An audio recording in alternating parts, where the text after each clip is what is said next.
आपका मेरे चैनल में। मैं हूँ सुधा और आज की कहानी है बिम्बिसार और भगवान बुद्ध की दोस्ती और बिम्बिसार का अंत की कहानी। बिम्बिसार भगवान बुद्ध का बाल सखा था, यानी वो दोनों बचपन के दोस्त थे। भगवान से 5 वर्ष छोटा था। उनके पिता भी मित्र थे। 15 वर्ष की अवस्था में राज सिंहासन पर बैठा था। 15 वर्ष राज्य कर चुका तो सर्वप्रथम भगवान बुद्ध का नाम सुना। भगवान की प्रवज्ञा लेने के पश्चात बिम्बिसार और भगवान की प्रथम भेंट राजगृह में पांडव पर्वत पर हुई थी। बिम्बिसार ने भगवान के विहार निमित्त बेलुवन का निर्माण करा दिया था। बिम्बिसार भगवान का अत्यंत भक्त था। उनके सुखादि के लिए भरसक प्रयत्न करता रहता था। बिम्बिसार की अग्रम हिसी कोसला देवी थी। वह प्रसेनजित कौशल राज की बहन थी।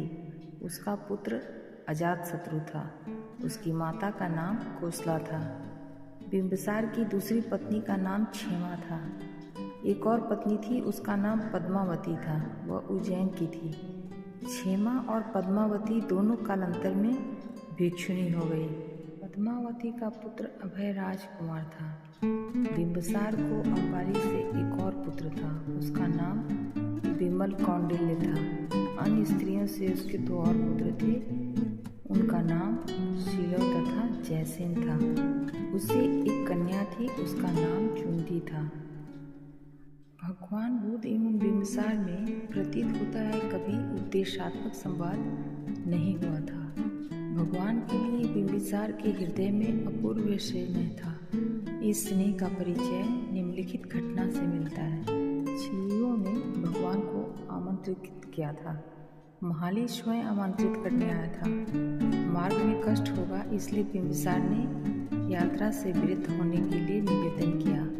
भगवान जाने पर कटिबद्ध थे। बिम्बिसार ने भगवान को कष्ट न हो इसलिए राजगृह से गंगा तट तक सड़क की पूरी मरम्मत कराई थी।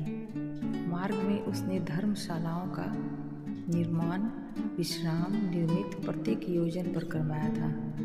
यात्रा के समय पंचरंगी फूलों से मार्ग पर पुष्प वर्षा की जाती थी। भगवान बुद्ध के लिए 2 छत्र तथा प्रत्येक भिक्षु के लिए एक छाता का प्रबंध किया गया था। यह यात्रा 5 दिनों में समाप्त हुई थी।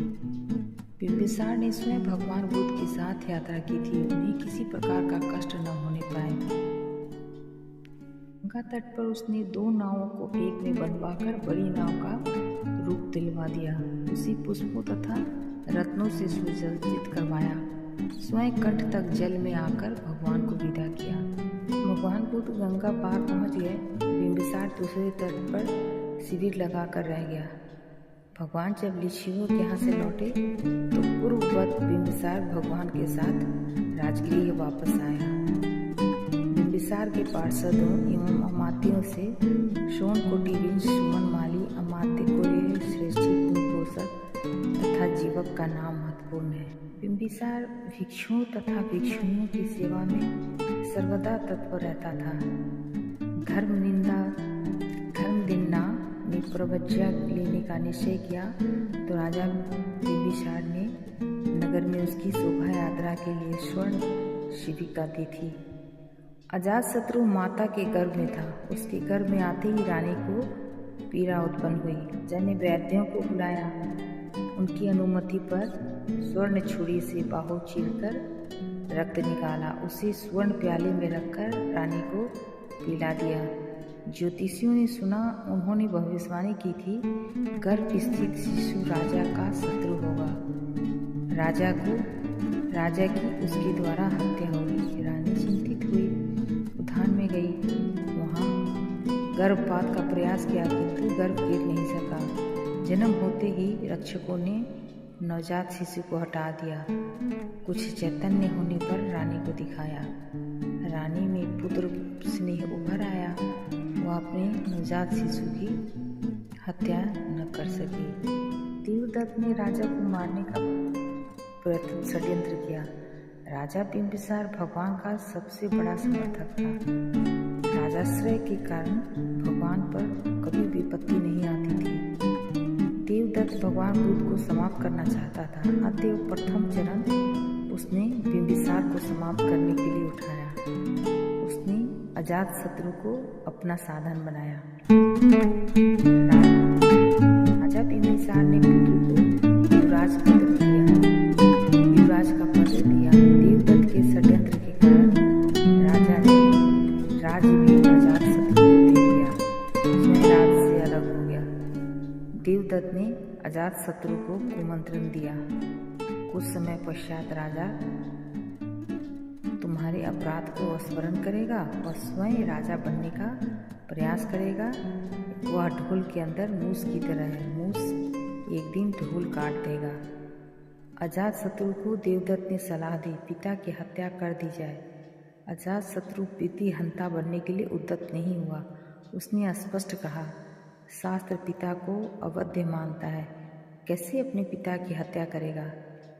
दुष्ट प्रकृति देवदत्त ने उपाय निकाल लिया। उसने कहा, ठीक है, बंदीगिरी में डाल दीजिए, भूखों मर जाएगा, पितृ हत्या का दोष नहीं लगेगा। अजातशत्रु ने बिंबिसार को तापनगिरी में रख दिया। आदेश दिया, उसकी माता के अतिरिक्त उस गर्भगृह में कोई और न जाने पाए। कड़ा पहरा बैठा दिया। राजा का खान पान बंद था। रानी अपने उत्सव अंचल में भोजन छिपा कर ले जाती, उससे राजा निर्वाह करने लगा। पिता को मरता न देखकर अजातशत्रु को संदेह हुआ। उसने जांच की, उसे वास्तविकता का पता लग गया। उसने आदेश किया, माता आंचल बिना बांधे भीतर प्रवेश किया करे। रानी ने जूड़े में भोजन छिपाया, भोजन ले जाने लगी। वह बात भी मालूम हो गई, खुला जूड़ा जाने की अनुमति मिली। रानी सुवर्ण पादिका में भोजन छिपा कर ले जाने लगी, इसका भी पता लग गया। रानी को आदेश दिया गया, वह पादुका विभून प्रवेश पा सकती है। रानी नित्य की भांति कारागार के द्वार पर आई, उसे रोक दिया गया। रानी द्वार से ही पति से बोली, आ रहे बाल्यकाल में आपने इसकी हत्या नहीं करने दी।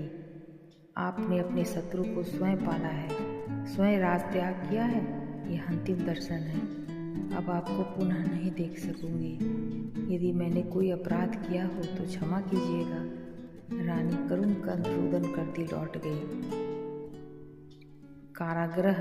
कारागार में राजा आहारहीन निवास करने लगा, सुख से टहलते हुए जीवन व्यतीत करने लगा। अजातशत्रु पिता को शीघ्र मरता न देखकर चिंतित हुआ।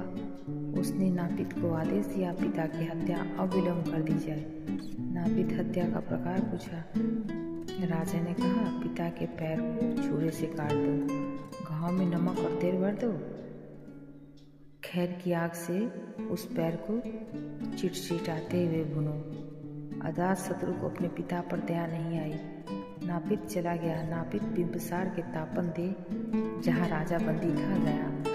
राजा ने समझा, नापित बाल बनाने आया था, संभवतः पुत्र को अपनी करनी पर पश्चाताप हुआ है। बढ़े केश तथा नाखून काटने के लिए नापित भेजा था। नापित के मुख पर प्रसन्नता राजा ने नहीं देखी। नापित लज्जित था, नतमस्तक था। राजा ने पूछा, मुझे क्या बात है?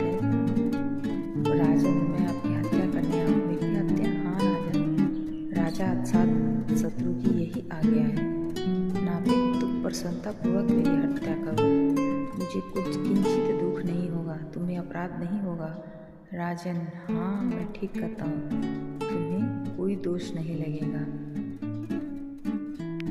मैं विवश हूँ, मैं समझता हूँ नापित। राजा बिंबिसार सहर्ष प्रसन्नतापूर्वक मरने के लिए सन्नद्ध हो गया। नापित राजा की असीम प्रसन्नता देखकर चकित हो गया। अजातशत्रु अपने पुत्र के जन्म का हाल अमात्यों से पूछकर लौट रहा था। अजातशत्रु उसके अमात्यों ने पुत्र जन्म का लेख दिया। लेख पढ़कर वो प्रसन्न हो गया, स्वयं पिता हो गया। उसने अनुभव किया पुत्र स्नेह क्या होता था। उसने सोचा, मेरे जन्म लेने पर पिता को भी इसी प्रकार का स्नेह मेरे लिए हुआ होगा, जैसा पुत्र प्राप्ति पर मुझे हो रहा था। वह चिल्ला उठा, पिता को मुक्त कर दो, पिता को मुक्त कर दो, बंदी मुक्त करो। अमात्यों ने पिता की मृत्यु का दूसरा लेख अजातशत्रु के हाथ में रख दिया। पिता की मृत्यु का समाचार पढ़ते ही वह विकल हो गया, माता के पास दौड़ा गया। अम्मा, क्या मेरे पिता का मुझ पर स्नेह था? अज्ञे पुत्र क्या कहता है? बाल्यावस्था में तेरी उंगली में फोड़ा हुआ था, तू बहुत रो रहा था। परिचायकों ने तुम्हें फुसलाना चाहा, समझाना चाहा। उस समय तुम्हारे पिता बेनिश्चित शाला में बैठे थे। परिचायक तुम्हें चुप होता न देखकर तुम्हें लेकर बेनिश्चित शाला में गए। स्नेहपूत पिता ने तेरी उंगली अपने मुख में रख ली। उंगली का फोड़ा मुख में ही फूट गया। तुम्हारे स्नेह के कारण रक्त मिश्रित पीप को वे थूक न सके, पी गए। इस प्रकार पिता का तुम्हारे ऊपर स्नेह था। अजातशत्रु रोने लगा। उसने पिता की दाह क्रिया करने का निश्चय किया, किंतु अजातशत्रु ने पितृ हत्या का जो बीजारोपण किया वह 5 पीढ़ी तक चलता रहा।